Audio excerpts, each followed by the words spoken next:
हाय।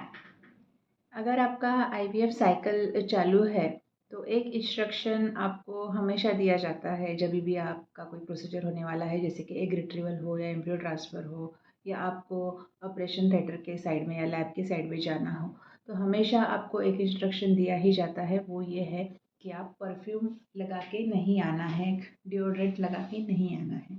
आपको भी बताया जाता है, आपके पार्टनर को भी बताया जाता है। तो ऐसा क्यों?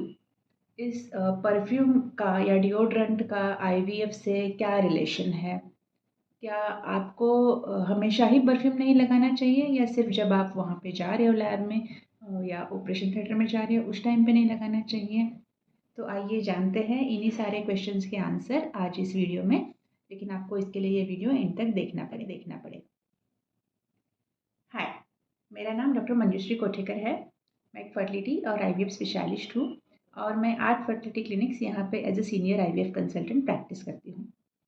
और आज मैं आपसे बात करने वाली हूँ परफ्यूम और आईवीएफ का क्या रिलेशन है उसके बारे में। तो पहले ये समझ लीजिए कि आईवीएफ लैब में हम क्या करते हैं।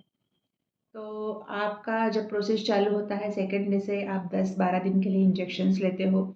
उसके बाद आपका एक प्रोसीजर होता है अंडर एनेस्थीसिया, जिसमें निडल पंक्चर करके आपके फॉलिकल्स में से एग्स निकाले जाते हैं।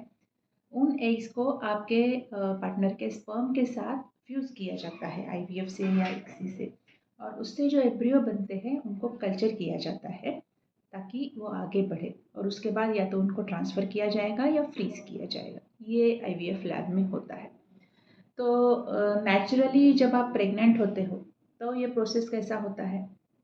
जब आप नेचुरली प्रेग्नेंट होते हो तो आपकी बॉडी हर मंथ में एक फॉलिकल ग्रो करती है आपके ओवरी में, आपके इंटरनल हार्मोन्स की वजह से।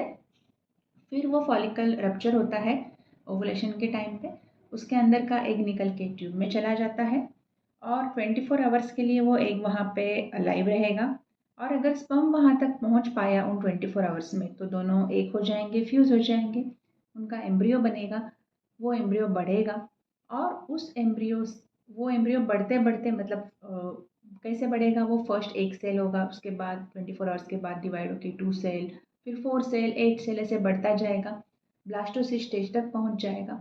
और ये करते हुए वो एम्ब्रियो ट्यूब में से पास होकर यूट्रस में चला जाएगा और वहाँ पे स्टिक होगा, अगर यूट्रस उसके लिए रिसेप्टिव है उस टाइम पे। तो तब ये जो काम हो रहा है ट्यूब में, वो काम हम लैब में कर रहे हैं। तो ट्यूब में जिस तरह का एनवायरनमेंट उस एम्ब्रियो को दिया जाता था नेचुरली नेचर की ओर से, उसी तरह का एनवायरनमेंट हम रिप्लिकेट करना चाहते हैं लैब में, ताकि जिस तरह से नेचुरली उसका ग्रोथ होता था उसी तरह से उसका लैब में ग्रोथ हो। हमारी तरफ से हम ऐसा कोई पॉइंट नहीं ऐड करना चाहते उस एनवायरनमेंट में जिसकी वजह से उस एम्ब्रियो का डेवलपमेंट नहीं हो प्रॉपरली। क्योंकि हमारा सक्सेस किसके ऊपर डिपेंड करेगा? अगर हमारे अच्छे एम्ब्रियो बनेंगे तो ही हमें सक्सेस मिलेगा। लेकिन अगर इस लैब के एनवायरनमेंट में कुछ ऐसा है जिसकी वजह से एम्ब्रियो का डेवलपमेंट पे असर हो सकता है तो वो हमें नहीं चाहिए। तो आप जब ये परफ्यूम यूज़ करते हो या डिओड्रेंट यूज़ करते हो तो उसमें होते हैं कुछ ऑर्गेनिक सॉल्वेंट्स जो वीओसीज बोलते हैं हम उसको, जो एयर में एनवायरनमेंट में फैल जाते हैं, जो लैब में चले जाते हैं। जो लैब के एयर में रहेंगे तो उनका एम्ब्रियोज़ के डेवलपमेंट पर असर होगा।